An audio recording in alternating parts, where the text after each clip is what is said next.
Selama perjalanan mau ke Watu Tata, si Iwan mendapat banyak gangguan, entah itu benar gangguan atau faktor alam.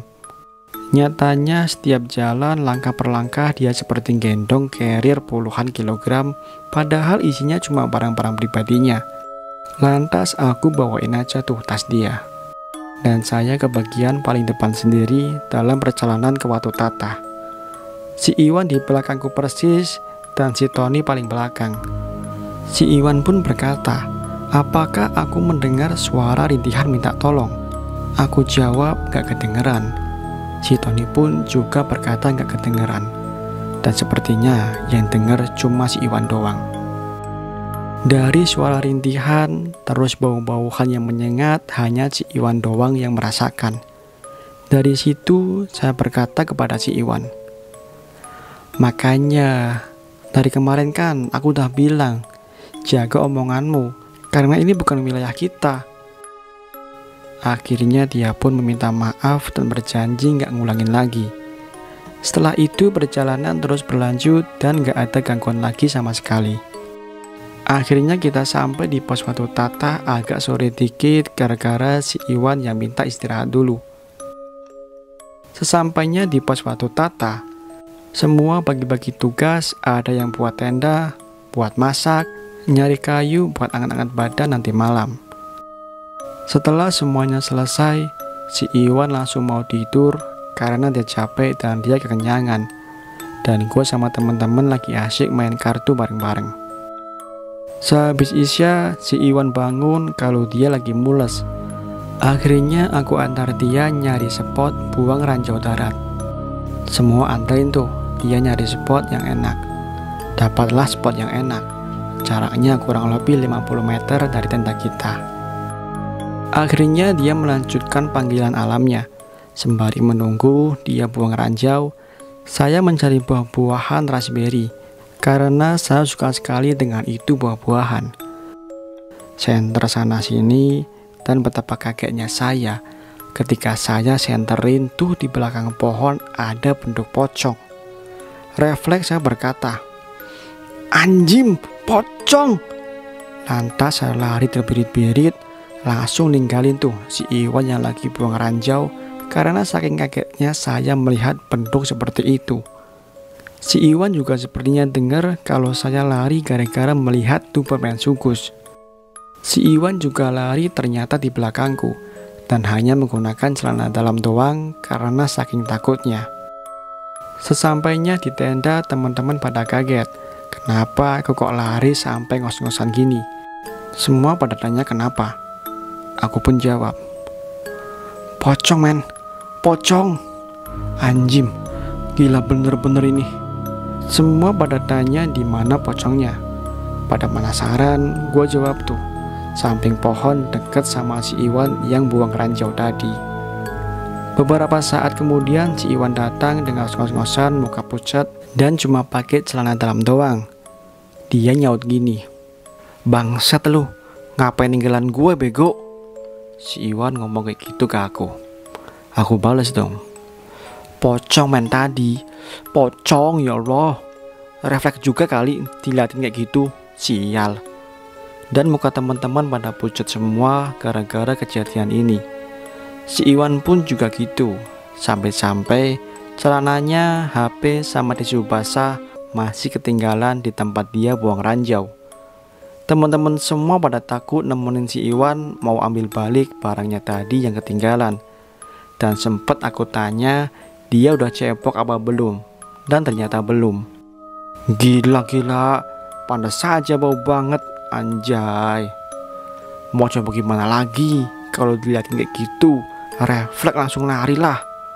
Akhirnya aku suruh aja tuh si Iwan buat cepok di pinggir tenda. Dan kita sepakat rame-rame ambil HP sama celananya si Iwan. Waktu pun berlalu, setelah ambil HP sama celananya si Iwan, teman-teman pada tidur semua. Tinggal aku sama si Jamal doang yang lagi bakar-bakar kayu buat anget-angetan. Sambil ngopi, nyebat, kita saling bertukar cerita karena bisa dibilang si Jamal ini udah hafal banget sama ini gunung karena sudah bolak-balik naik ke Sindoro. Dan bisa dibilang dia pro banget lah soal masalah gunung dan lain-lain. Lantas aku bertanya, "Mas, kok Sindoro banyak banget setan penampakannya ya?" Tanyaku. "Ya semua gunung banyak setannya kali. Asalkan kita nggak mengganggu mereka dan menghormati mah, kita nggak kenapa-kenapa," jawabnya. "Iya juga sih mas, ini nih pasti gara-gara si Iwan yang kebanyakan bacot dari pos 2 sampai sini." Itu bisa jadi contohnya juga kalau kita harus menghormati yang ada di sini. Dulu malah pernah ada yang meninggal gara-gara diliatin kayak gitu, terus nyemplung ke tebing. Ya Allah, horor banget sih. Ya udah mas, ayo kita tidur aja mas. Takut saya kalau ceritain kayak gini.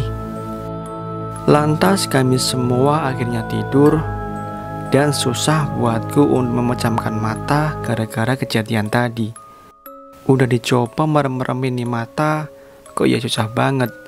Tiba-tiba ada angin kenceng banget, diiringin backsound suara cekikikan khas Miss Kuntilanak. Ini apa lagi ya Allah, mau tidur kok ya banyak banget godaannya, pikirku. Dan aku sebisa mungkin buat baca-baca ayat suci Al-Quran, kok ya nggak mempan-mempan masih kedengaran tuh tawanya si Mbak Kuntilanak. Sekitar 20 menitan akhirnya sirna pelan-pelan. Baru mau pules tidurku, si Rifki tuh bangun, kebelet pipis. Terpaksa kan aku bukain tenda karena tidurku posisinya paling deket dengan resleting tenda. Si Rifki ngajakin aku suruh nemenin dia pipis. Aku bilang gak mau, tapi tetap aja dipaksa. Akhirnya aku disuruh ngelihat dia pipis di pinggir tenda sambil aku sender-senderin dia dan diajak ngomong biar ngalihin pembicaraan. Pas aku senderin dia, kan aku nyenterin ke arah mana aja.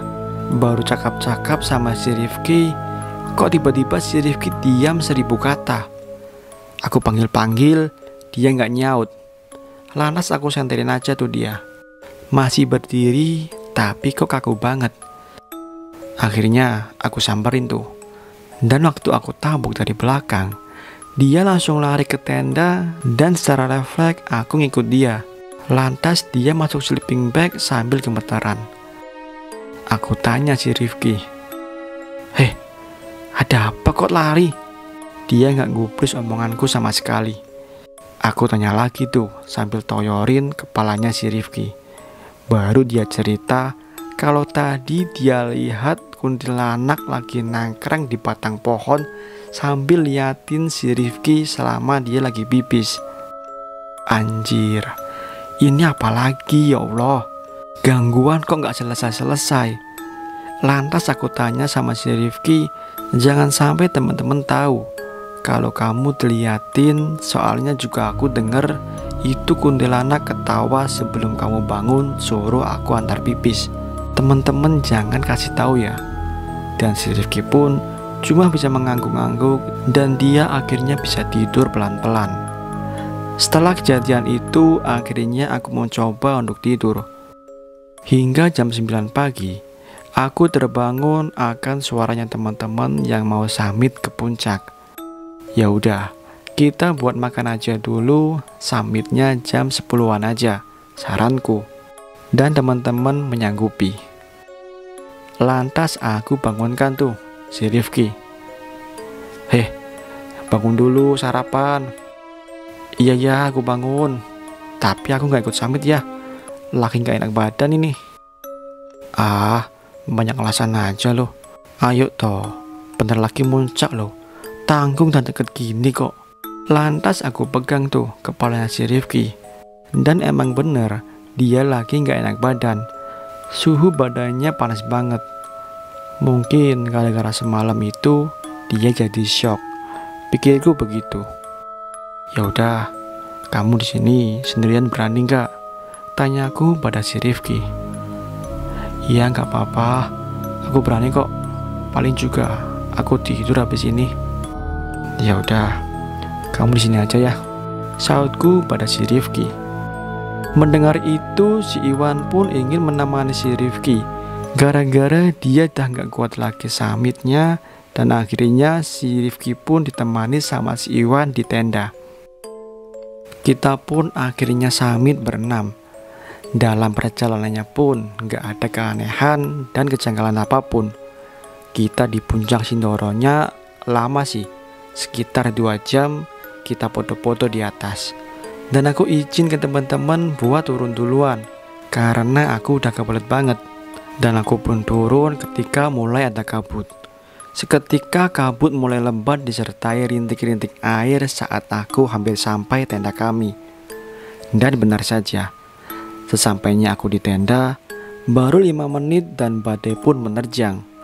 Lantas aku bangunin tuh si Rifki yang masih tidur, biar agak geser ke dalam biar enggak kena hujan. Geser buruan, biar kamu gak kehujanan, tanyaku pada Rifki. Itu loh, si Iwan suruh geser aja. Dari tadi geser-geser badan terus ke aku. Kedinginan dia kayaknya, makanya usulnya ke aku terus. Lah, si Iwan aja di tenda sebelah masih molor tuh, sautku ke Rifki. Seketika si Rifki pun bangun. Lah, dia aja tadi di sebelahku. Seriusan, bener, badannya aja tadi dingin banget pas nempel aku. Lantas saya membangunkan si Iwan. Wan, bangun Wan. Ada apa? Gangguin orang tidur aja. Lu tadi sempat tidur sebelahan sama si Rifki enggak? Sautku ke Iwan. Ah, apaan? Aku dari awal kalian samit tidur di tenda ini kali. Gak sempat tidur sama si Rifki. Saya dan Rifki saling tatap-tatapan. Ini apaan lagi? Gangguan kok terus-terusan, pikirku dalam hati. Ya wes, kamu geser ke dalam lagi. Lantas siapa tadi yang di sebelahku? Si Rifki masih shock dengan apa yang dia alamin. Dan aku pun mencoba buat nenangin si Rifki. Dan aku berpesan buat si Rifki agar gak nyeritain ini ke teman-teman. Takutnya pada overthinking pas di sini. Sebelum teman-teman pada datang, saya sempatin masak air buat angkat-angkat badan, karena memang pasti kehujanan. Selama 30 menit teman-teman pada datang dalam kondisi basah. Semua tadi karena samit gak ada yang bawa jas hujan, karena dikira gak akan hujan. Soalnya cuacanya pun cerah. Tapi apalah daya, yang namanya gunung, cuaca yang bisa nentuin ya cuma yang di atas. Selepas itu teman-teman pada ganti baju semua dan tidur sampai pagi setelahnya. Jam 9 pagi kita repack untuk menuju ke base camp agar kita nggak kemalaman sampai pulang ke rumahnya. Selama turun dari puncak tidak ada gangguan sama sekali dan baru sampai di base camp jam 4 sore. Selepas itu kita pulang dan alhamdulillah kita selamat sampai rumah tanpa ada yang kurang sama sekali. Mau percaya atau tidak, itu kembali kepada Anda, karena saya hanya menceritakan kejadian yang saya alamin dan itu fakta.